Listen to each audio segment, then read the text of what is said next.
Welcome to the Who, What, Why podcast. I'm your host, Jeff Schechtman.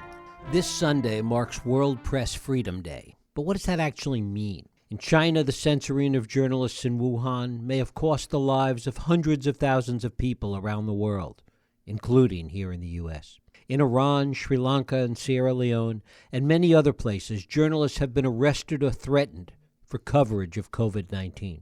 In every corner of the planet, imprisoned journalists are facing almost certain death sentences from the disease, if not released from jails in places like Guatemala, Libya, and Pakistan. And if that isn't enough, in a world that was already increasingly authoritarian, the threat to journalists everywhere is heightened by the pandemic. So who is watching out for them? A lot is written every day about journalism and its current state of economic affairs, but not enough about the individual journalists that are often on the front lines. They are the essential workers in the business of truth. Here to talk about this today, I'm joined by Joel Simon. He is a longtime journalist in California and Latin America. He's the executive director of the Committee to Protect Journalists. His most recent work is We Want to Negotiate, The Secret World of Kidnapping, Hostages, and Ransom. And it is my pleasure to welcome Joel Simon here to the program. Joel, thanks so much for joining us here on Who, What, Why. Wonderful to be with you. Well, it's great to have you here. You know, a long time ago, people said that the internet was going to somehow democratize information, that it was going to lead to greater transparency. In many ways, as we've seen online news and the internet evolve, it has led to more censorship and more threats to the press. Talk a little bit about the nexus that you see in that. Well, they're not entirely contradictory. The democratization of information, which has undoubtedly occurred, creates complexities that make it more difficult for people to discern what is true and what is not true, and makes it easier for malicious actors to exploit this environment. It's the same concept in the democratic political system itself. That's why we have representatives. That's why we have structure. That's why we have certain institutions that perform this role. So it is unquestionably true that you can sit at your desk anywhere in the world, and I always talk about, when I started out as a journalist covering Latin America, and my job was often to read the local newspapers and find the stories in those newspapers and then go out and kind of re-report them and then disseminate that information I was writing in those days for newspapers in California, so disseminate that information to the public in California. Now you can sit at your desk and do all of that, and that's revolutionary. It's amazing. But it also, as we have seen, means that there are all sorts of actors, whether governments or whether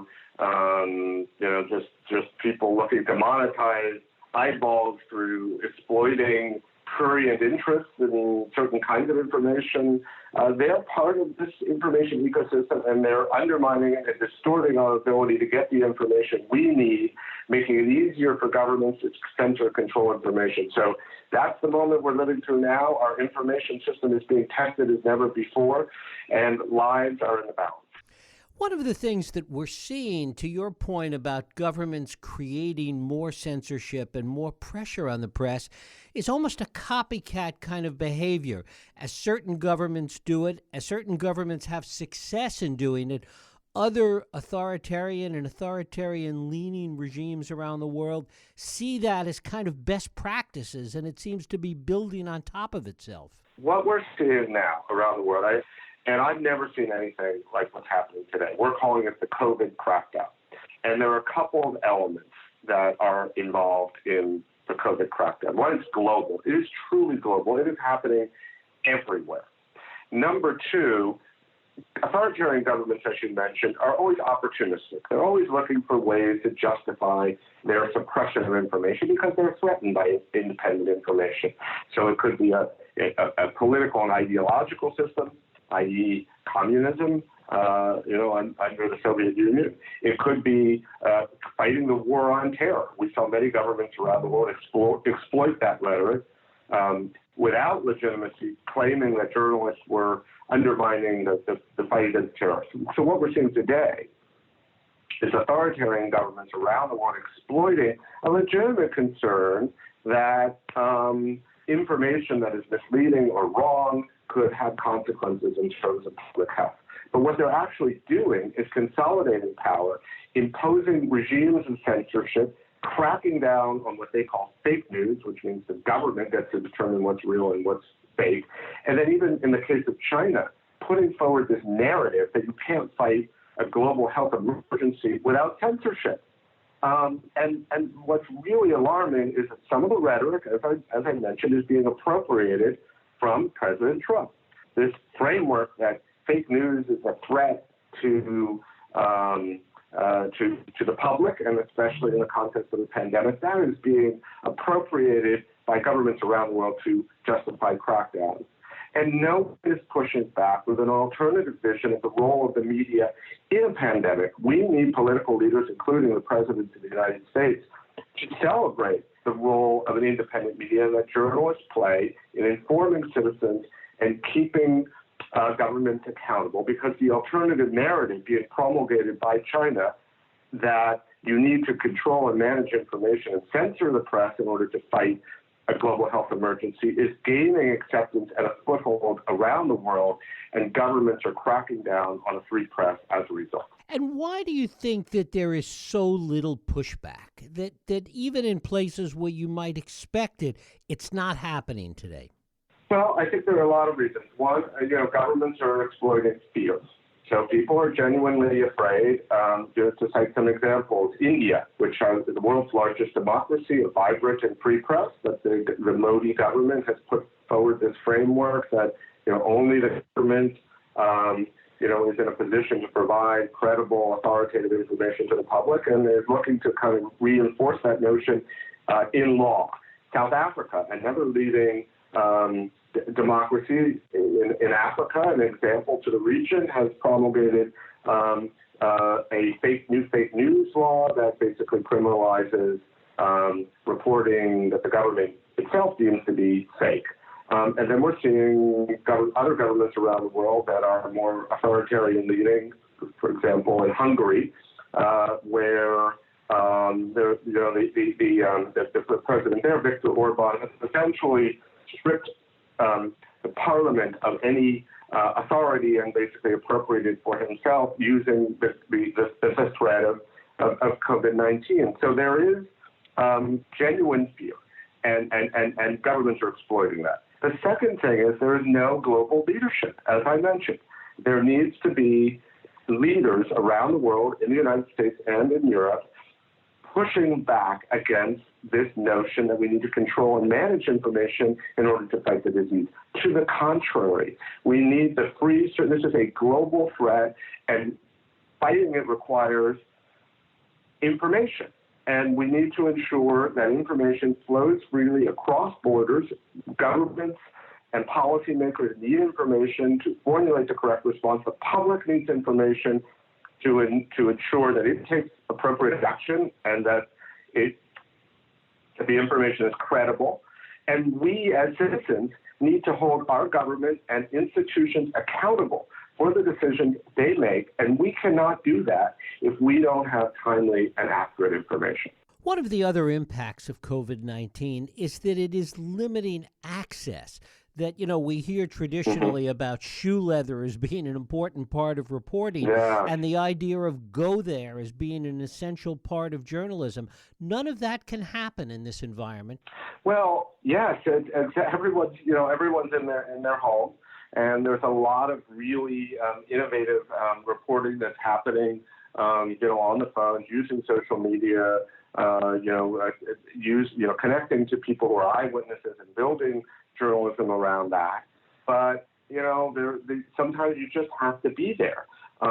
We had this horrible incident in Nova Scotia in Canada where a gunman opened fire on the community. It was over a dozen people were killed. It was a horrific event.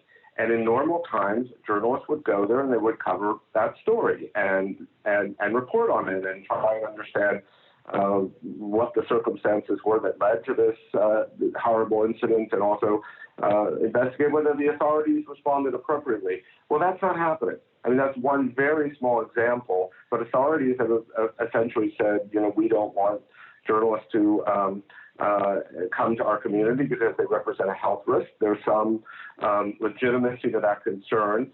But I think that, in these times, we need to work together to ensure that journalists can perform their essential role.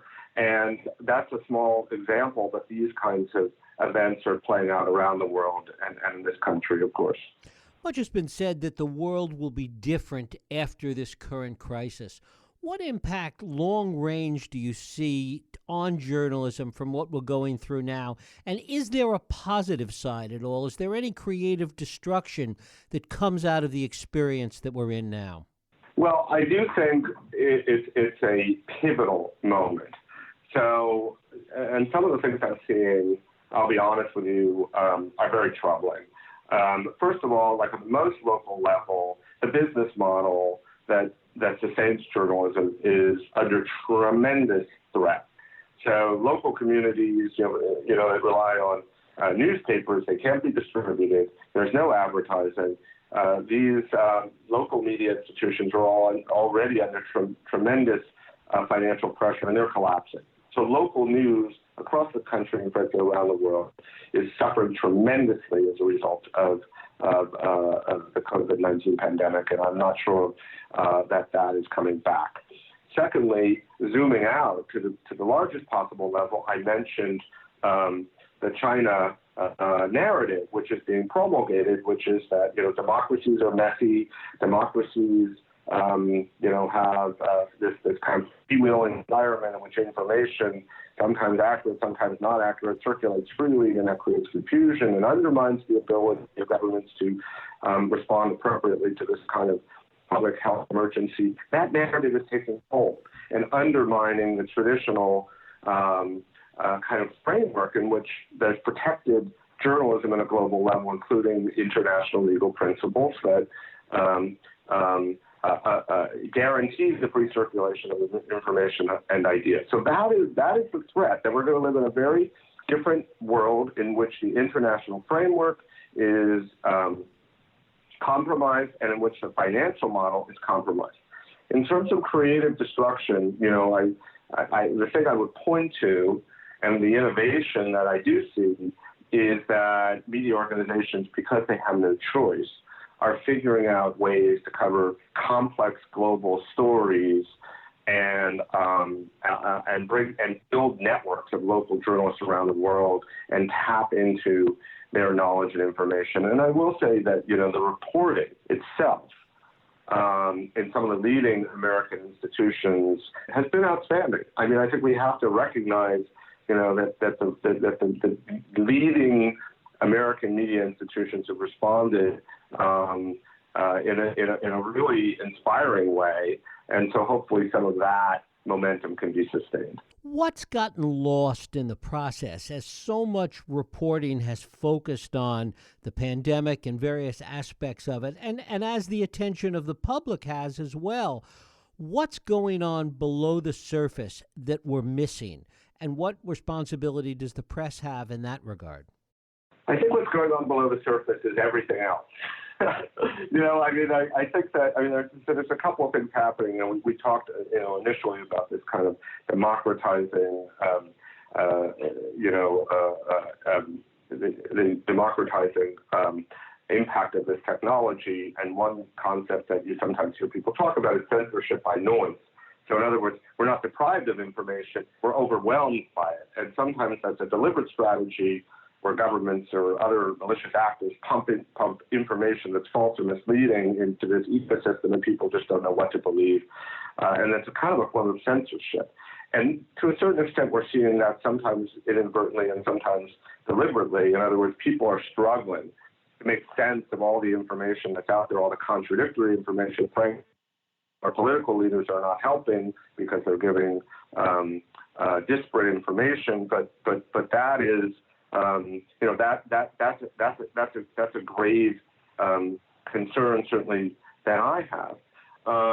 But I think what the other resulting impact of this is that so many other critical stories about our everyday life, stories about domestic politics, stories about global developments, stories about things as consequential and monumental as, say, climate change that represents an existential threat to all of us to a much greater degree than this terrible pandemic. Those are not getting covered.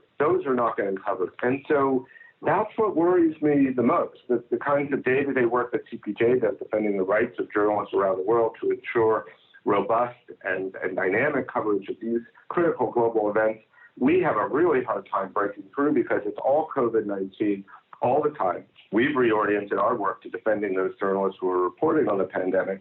We think that's vital, but we think there are so many other stories, so many other critical stories out there that are not getting covered as a result. The other side of that is, of course, how much can the public absorb, given the fear that goes along with it that you talked about before?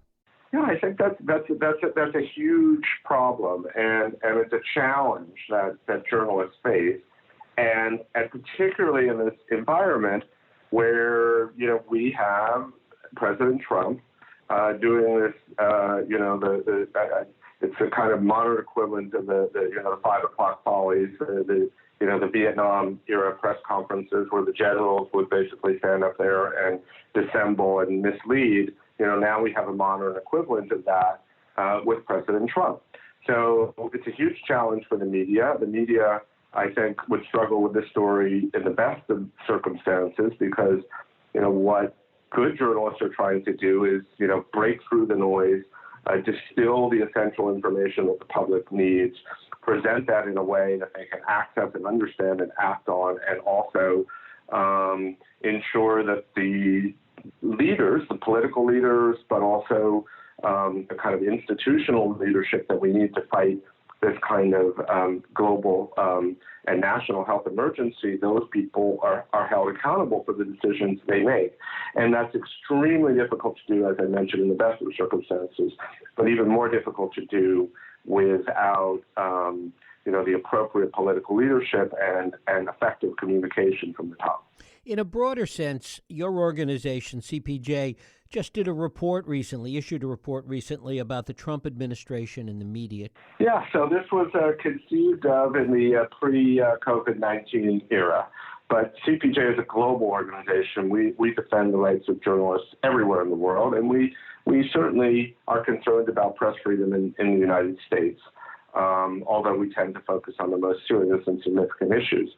And back in 2013, we released a report on the Obama administration and the press because we felt that while President Obama, talked a good game, certainly supported the notion of a free press and spoke about the importance of press freedom and the work of journalists in a democratic society, some of his policies actually undermine those principles, including his aggressive prosecution of leakers, his control over information, his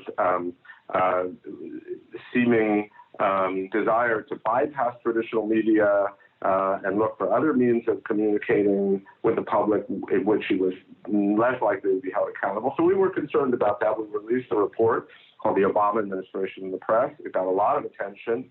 To its credit, the Obama administration responded. They were upset by the report, but they engaged with us, and they took some action that led to improvements.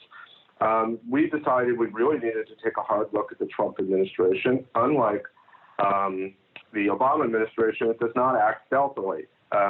President Trump declares every day that journalists are the enemies of the people and they're fake news, and his hostility towards the media, he wears it on his sleeves, obviously obsessed with the media, which is why he so adopts this antagonistic approach. But we were, as I mentioned at the beginning, it's also being appropriated around the world by authoritarian leaders, this kind of rhetoric to justify a crackdown. So we decided we needed to take the same kind of hard look at the Trump administration, which we did. We found that not only were some of the worst Obama administration's policies being continued, and including aggressive prosecution of leakers, but that the rhetoric that President Trump was using was really undermining public confidence in the media itself and the credibility of the media. And the media has its own internal problems that it needs to address, certainly, but President Trump's rhetoric was not helping, and that was even more critical in the context of a global health emergency. So the report, which was both reports were written by Len Downey Jr., who was the former executive editor of the Washington Post and oversaw its Watergate coverage, so has extensive experience and context for making these kinds of judgments. And the one difference that I will highlight is whereas the Obama administration engaged constructively, they certainly didn't like our report and expressed their feeling that we hadn't treated them as fairly, but they engaged and they made improvements. We have not gotten any engagement from the Trump administration. We sent a letter to the president. We reached out. Len, when he was doing this report, did not have the opportunity to engage with spokespeople in the White House. So we were disappointed by that, and I think it's indicative of the way the Trump administration views this issue. And of course, it's not just its underlying hostility towards the rule of the institutional media, but its lack of willingness to engage with critics and try and resolve differences. Before I let you go, I want to talk a little bit about journalists that are jailed around the world today and the impact of COVID-19 on them. Yeah, well, one of the things we've documented over the last several years is that record numbers of journalists are in prison around the world, and part of it is this pre-COVID-19, this fake news framing, which is a gift to authoritarians. So there are over 250 journalists in prison around the world unjustly, and we recognize that their health was at grave risk as long as they remain in prison, because unquestionably COVID-19 is going to spread through prisons around the world. They can't self-isolate. They don't have access to medical care. This could become a death sentence. So we've launched a global campaign. It's called Free the Press, to win the release of these journalists imprisoned around the world. We've gotten 100 organizations to become involved. We've produced videos with journalists who've been in prison and been released as a result of international advocacy. And we need the public to support this. So if you go to our website, cpj.org, on the front page, there's a link that says Free the Press. And if you click on that, it will take you to a petition that we ask people to sign and join us in supporting our campaign to win the release of journalists imprisoned around the world. We already have close to 10,000 signatures. The campaign will culminate this Sunday with World Press Freedom Day, a UN-designated celebration of press freedom, and we certainly can celebrate press freedom and the role of journalists when 250 journalists are in prison around the world and their lives are at risk as a result of this pandemic. Joel Simon, I thank you so much for spending time with us today here on the Who, What, Why podcast. It's been a pleasure. Thank you for having me. Thank you. And thank you for listening and for joining us here on Radio Who, What, Why. I hope you join us next week for another Radio Who, What, Why podcast. I'm Jeff Schechtman. If you like this podcast, please feel free to share and help others find it by rating and reviewing it on iTunes. You can also support this podcast and all the work we do by going to whowhatwhy.org/donate.